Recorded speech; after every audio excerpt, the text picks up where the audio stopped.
ফকির বাচ্চা, হ্যাঁ সারাদিন লাগে একটা উঠান ঝাড়ু দিতে।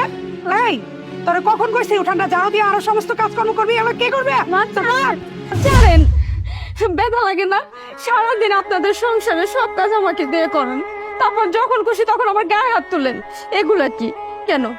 আপনার তো একটা মেয়ে আছে এই বাড়িতে, আপনার মেয়ের সাথে যদি ওর শ্বশুর বাড়ির লোকজন এরকম করে তখন মা হয়ে সহ্য করতে পারবেন? আর তাছাড়া ও সবসময় তো এই বাড়িতেই পড়ে থাকে, ও তো পারে কিছু কাজ করতে। দেখছো মা, দেখছো তোমার বোর কত বড় সাহস আমার সাথে তুলনা করতেছে। আমি নাকি শুয়ে শুয়ে খাই, আমি শুয়ে শুয়ে খেলে তোমার বোর কি সমস্যা শুনি? এই ফকির বাচ্চা, আমার মাইয়া বৈশা বৈশা খাইবো নাকি শুয়া শুয়া খাইবো? তোরটা খাইবো, তোর বাপেরটা খাইবো, আমারটা খায়, আমার পোড়ারটা খায়, তোরে জিজ্ঞেস করে খাইবো? হ্যাঁ ওরে কইছে আমার গায়ে একদম হাত তুলবেন না, আমার জামাই দেখান, আমার জামাই দিয়ে বলেন, অথচ দিন না তো আমাকে দেখাতেন, আমাকে মারেন কিসের জন্য? এই অত্যাচারগুলো আপনারা কিসের জন্য করেন? হ্যাঁ মা, ফকির নির্বাচন সাহস দেখছো? তোমার মুখে মুখে চোপা চালাইতেছে। এই তোর সাহস তো কম না? একে তো তুই আমার মাইয়ার সাথে তোর তুলনা করস, তুই একটা ফকিন্নির মাইয়া, কেমনে তুই আমার মাইয়ার সাথে তোর নিজের তুলনা করস? হ্যাঁ, আর এই যে তুই কইলি না যে আমার স্বামীরটা খান, তোর স্বামীটা আসলে কই থেকে শুনি? তোর স্বামী তো আমার পেটের সন্তান, আমার পোলা, আমার পোলার টাকায় এই সংসার চলে, আর এই বাড়ি চলে আমার কথায়। আমার কথা যদি না শুনতে পারবি তাহলে সোজা এই বাড়ি থেকে বের হয়ে যাবি ফকিন্নির বাচ্চা। আর শোন, 2 ঘন্টার ভিতরে রান্না করবি, খাবার দিবি। যদি 2 ঘন্টার ভিতরে খাবার না দিবি তাহলে কিন্তু তোর খবর আছে, তোর কপালে শনি আছে, এই বাড়ি থেকে তুই চিরতরে বাইরে হয়ে যাবি। ধর, যাই কাপড়গুলো ধর, ফকির নিরাচ্ছা, চল ফকির নিরাচ্ছা।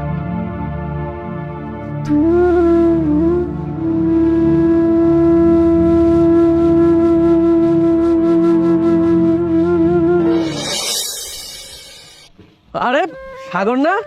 কি রে বন্ধু, তুই তো বিদেশে গেছিলি, হঠাৎ করে চলে আসলি, কিছু তো জানাইলি না। কেমন আছিস? এই তো বন্ধু, আমি ভালো আছি। তুই কেমন আছিস? এই তো ভালো আছি, কিন্তু খুব একটা বেশি ভালো বলতে পারতেছি না। দেখছিস না এলাকার রাস্তাঘাটের অবস্থা কি? যেভাবে দেখে গেছিলি ওভাবেই আছে। যদি ভালো থাকতো যানবাহনে আসতে পারতি।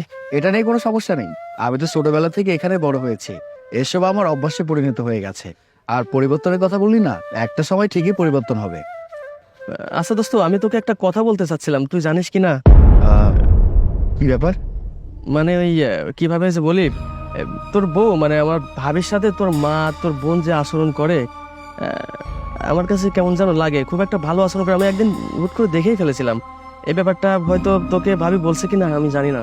আর তুই তো ওই যে বিদেশে চলে গেলি, টাকা পয়সা ঠিক মতো পাঠাচ্ছিস, কিন্তু সেই টাকা দিয়ে তোর বউয়ের ঠিক মতো যত্ন হচ্ছে কিনা, ঠিক মতো খাচ্ছে কিনা, বা তার উপর তোর মা তোর বোন ঠিক মতন ব্যবহার করছে কিনা, এটা তো কখনো জানিস নাই বা খোঁজ খবর নিস নাই।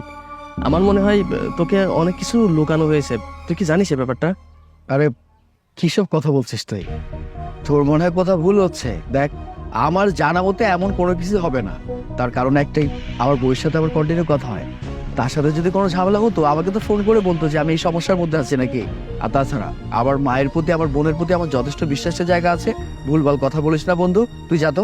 না, আমি জানি তোর বিশ্বাস হবে না, আর বিশ্বাস হবে বা কেন? যেহেতু তুই দেশে আসছিস, বাড়িতে কয়দিন থাক, তখন ঠিকই বুঝতে পারবে।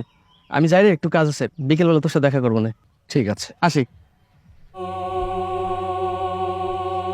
আমার বন্ধু আমাকে কিসব কথা বলে গেল, আমি তো কোনো কিছুই মেলাতে পারছি না।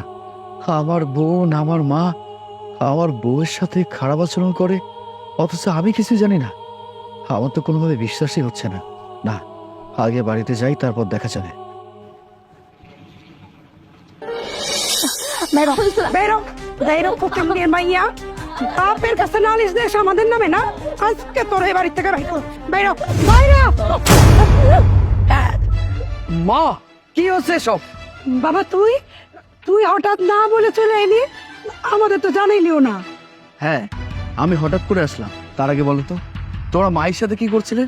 আরে কিছুই না, তুই জানিস না বাবা, সারাটা দিন আমি আর আমার মেয়ে এই সংসারে কেটে চলেছি। ওকে আমি বসে বসে খাওয়াই রাজধানীর মতো রাখছি, আর ও কিনা আমাদের সংসারের সব খবরাখবর ওর বাবার বাড়িতে পাঠায়। কেন এই জিনিসটা খারাপ না বল? সমাজ তো আমাদের একটা মান সম্মান বলে কথা আছে। মাহি, মা এতক্ষণ যা কিছু বলেছে সব কি সত্য না মিথ্যে? না, বিশ্বাস করেন কোনো কিছু সত্যি না। উল্টা মা দিন রাত আমার উপর অত্যাচার করে। আপনার বোন পর্যন্ত আমার গায়ে হাত তুলে আমারে দিয়ে বাড়ির সব কাজ কাম করায়, একটু চাকরানের মতো রাখছে। আমি কোনোদিন আপনারে কিছু কই নাই আপনি দূরে থাকেন, আপনি চিন্তা করবেন এইটা ভাইবা আমি কখনো কই নাই। কিন্তু আজকে তো আপনি নিজের চোখে দেখলেন ওনা আমার লগে কি করতেছে। মা, মাহি এতক্ষণ যা কিছু বলেছে তোমার কাছে কি মনে হয়, সত্যি কথা বলছে না মিথ্যা কথা বলছে? না না ভাইয়া, ভাবি না সব মিথ্যে কথা বলতেছে। মা আর আমি কত কাজকর্ম করি তুমি জানো, ভাবিকে তো কোনো কাজকর্ম করতে দেয় না। মা দিন শেষে নামাজ পড়ে তোমার জন্য দোয়া করে, কান্নাকাটি করে যেন তুমি ভালো থাকো, তোমার বউ ভালো থাকে। উল্টা তোমার বউ মায়ের নামে যা তা বলছে তুমি তাই বিশ্বাস করছো? এই চুপ কর, আর একটা মিথ্যা কথা বানিয়ে বলবি না। কোনটা সত্যি আর কোনটা মিথ্যে আমি স্পষ্ট ক্লিয়ার হয়ে গেছে। কি মিথ্যা কথা বানিয়ে বলা হচ্ছে? তোরা কি ভেবেছিস আমি কোনো কিছু জানি না বুঝি না এমনটা?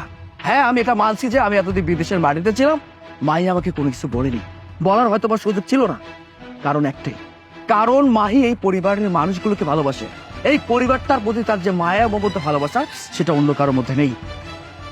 মাই আমাকে একটা বারের জন্য বলেনি যে তোমার মা তোমার বোন আমার সাথে খারাপ আচরণ করছে, বলেনি। বিশ্বাস করো, আমি যখন ওকে জিজ্ঞাসা করেছিলাম তুমি কি সুস্থ আছো, ঠিক আছো, তোমার কোনো সমস্যা হচ্ছে না তো, সে একটা কথা আমাকে বারবার বলেছে, আমার কি সমস্যা হবে, এই পরিবারটা তো আমার, আমার মা আমার বোন আমার সাথে কখনো খারাপ কিছু করতে পারে না। ওকে ফাইন ওয়েল, আমি সেই কথাটা বিশ্বাস করেছি, একটা বারের জন্য আমি বিশ্বাস করিনি। কারণ আমারও একটা বিশ্বাস ছিল যে আমার মা আমার বোন আর যাই হোক আমার বউটার সাথে খারাপ কিছু করতে পারে না। আর আমি এই মাইকে আমি বিশ্বাস করে ভালোবেসে বিয়ে করেছি। সে আমার বিশ্বাসটা কোনোভাবে নড়বড় করেনি। আমি মানছি ওর বাবা গরিব, আর্থিক অবস্থা খুব একটা ভালো না, তাই বলে তোমরা তার সাথে খারাপ আচরণ করবে? সেটা কি ঠিক? হ্যাঁ, আমাকে বলো তো। তোমরা কথা বলার ভাষা নেই আমি জানি, আর ভাষা থাকবে কি করে? তোমরা এতদিন আমার সাথে মিথ্যা কথা বলেছো, আমাকে বারবার একটা কথা বলেছো, তোর বউ একটার পর একটা আবদার আমাদের কাছে করে। এসব কথা আমাকে বানিয়ে বলেছো না? বলেছে তো, আমি বিশ্বাস করেছিলাম। হ্যাঁ, হতে পারে ওর সাথে আমার বিয়ে হচ্ছে খুব বেশি দিন না, ওকে এখানে রেখে আমি বিদেশে গেছি, হয়তোবা সে বিভিন্ন আবদার করতেই পারে। ওকে ফাইন ওয়েল, কিন্তু এখন আমি বুঝতে পেরেছি আমার বউ কখনো ভুল ছিল না, ভুল ছিল তোমরা। আরেকটা কথা, আমি এতদিন এত কষ্ট করে বিদেশের মাটিতে পরিশ্রম করলাম, সেই টাকা তোমাদেরকে পাঠিয়েছি, কারণ ছিল তো অবশ্যই আমার বউটা যেন ভালো থাকে, এই তোমরা যেন ভালো থাকো। কিন্তু তোমরা তো আমার বিশ্বাসের সাথে খেলেছ, তোমরা আমার বিশ্বাসের সাথে খেলেছ। আমি বিশ্বাস করে আমার বউটাকে তোমাদের কাছে রেখেছিলাম, আর তোমরা একের পর এক তার সাথে খারাপ আচরণ করেছো, তার গায়ে পর্যন্ত হাত তুলেছো। এই সমস্ত কথা একটা বারের জন্য বলেনি ও আমাকে, কারণ তোমাদেরকে ভালোবাসতো। এত কষ্ট করলাম যাদের জন্য, এই পরিবারটার জন্য। এই যে এত সুন্দর একটা বাড়ি কার টাকা হয়েছে? আমার পরিশ্রমের টাকায়। আমি এতদিন যদি বিদেশের মাটিতে পরিশ্রম না করতাম, বিশ্বাস করুন আমি নিজের জন্য একটাবার ভাবিনি। যখন যেটা তোমাদের প্রয়োজন হয়েছে সে আবদারটা পূরণ করার চেষ্টা করেছি। এমনও সময় গেছে আমি ঠিকমতো খেতে পারিনি, চলতে পারিনি, কিন্তু তোমাদেরকে আমি বলিনি, তোমাদেরকে বলার প্রয়োজন বোধ মনে করিনি। আমার কাছে মনে হয়েছে আমার পরিবারটা যদি ভালো থাকে আমি ভালো থাকবো, কিন্তু সেই পরিবারের মানুষগুলো নিজের প্রয়োজনে আমার বউর সাথে খারাপ আচরণ করবে, সেটা আমি মেনে নেবো, সেটা কখনো হতে পারে না। অনেক হয়েছে, তোমরা অনেক কিছু করেছো। এই যে আমি দেশের মাটিতে পা দিয়ে ভেবেছিলাম তোমাদের সবাইকে আমি একটা সারপ্রাইজ দেব, কিন্তু আমি সব থেকে বড় সারপ্রাইজটা পেয়েছি। যাদেরকে এত বেশি বিশ্বাস করলাম, যাদেরকে এত বেশি আপন ভাবলাম, আর সেই মানুষগুলো আমার বউর সাথে অন্যায় অবিচার করে যাচ্ছে।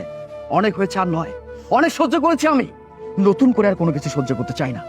আর দোলা, তোকে বলছি, তুই আজকে আমার বউর সাথে যে আচরণ করেছিস, একটা বারের জন্য কি ভেবে দেখেছিস তোর সাথে যদি তোর শ্বশুর বাড়ির লোকজন এমনটা করে তোর ভালো লাগবে? ভালো লাগবে না, কারো ভালো লাগে না। আমার বউ দেখে সহ্য করেছে, তুই নিজেও সহ্য করতে না, হয়তো আমাকে বলতে যে ভাই আমি সমস্যার সম্মুখীন হয়েছি, কিংবা আমার মাকে বলতে যে মা আমি একটার পর একটা সমস্যা ফেস করছি। ব্যাপারটা এমনই, সবাই নিজেরটা বোঝে, অন্যেরটা কেউ বোঝে না, তাই তো? ঠিক আছে, তোকে আর বেশি কথা আমি বলতে চাই না। তুই যেটা করেছিস, অন্যায় করেছিস, সেটা শাস্তি তোকে পেতে হবে। আর মা, তোমাকে বলছি, যথেষ্ট বয়স হয়ে গেছে, এই বয়সে নিজেকে কিভাবে পরিবর্তন করে ভালো মানুষ হবে সেই চিন্তা না করে এই বয়সে খারাপ কাজ নিয়ে ব্যস্ত হয়ে গেছে, তাই তো? হ্যাঁ, একটা বারের জন্য কি খেয়াল করেছো? আজকে মায়ের জায়গায় যদি তোমার মেয়ে হতো, তুমি কি মেনে নিতে পারতে তার সাথে এমন খারাপ কিছু হচ্ছে? পারতে না, কেউ পারে না মা, আমিও পারছি না। আমি স্বামী হয়ে আমার বউয়ের সাথে খারাপ কিছু হচ্ছে সেটা আমি মেনে নিতে পারছি না। অনেক হয়েছে, আর নয়, অনেক সহ্য করেছি আমি। এখন এই মুহূর্তে আমি এখান থেকে চলে যাবো আমার বউকে নিয়ে। চলো মাই। বাবা বাবা বাবা যাস না বাবা, আমাকে রেখে কই যাবি? তুই আমার একমাত্র পোলা, তুই যদি চলে যাস আমি কার সাথে থাকবো? হ্যাঁ বাবা তুই যাস না, আমি কথা দিতেছি এরপর থেকে বৌমার সাথে আমরা আর কোনো খারাপ ব্যবহার করবো না, সব কাজকর্ম আমরা করবো। হ্যাঁ বৌমা বসে বসে খাইবো। বৌমা বলো না একটু আমাদের মাফ করে দিতে। ভাবি আমাদের ভুল হয়ে গেছে, আমরা আর কখনো এরকম কাজ করব না। তুমি একটু ভাইকে বুঝিয়ে বলো না। শোনো না, উনি তো তোমার মা, তাই না? আমরা সন্তানরা ভুল করতে পারি, কিন্তু মা ভুল করলে, বাবা ভুল করলে সেটা তোমরা ধরে রাখতে পারি না, বলো? তুমি ওনারা মাফ করে দাও না, আমার মনে কোনো কষ্ট নাই। আমি তোমাদের সবাই নিয়ে সুখে শান্তিতে সংসারটা করতে চাই, একসাথে থাকতে চাই। আর রাগ করে থাকো না। আচ্ছা ঠিক আছে, তুমি যদি এত করে বলেছ, তোমার কথাটা আমি মেনে নিয়েছি। আর তোমাদেরকে বলছি, ফার্দার দ্বিতীয়বার যদি তোমরা সেম ভুলটা করো, আমি হয়তো বা কখনো মেনে নেব না। মনে রেখো তোমরা। চলো। চল চল, আমরাও যাই খাবার টাবার দিয়ে আগে, জলদি চল জলদি চল।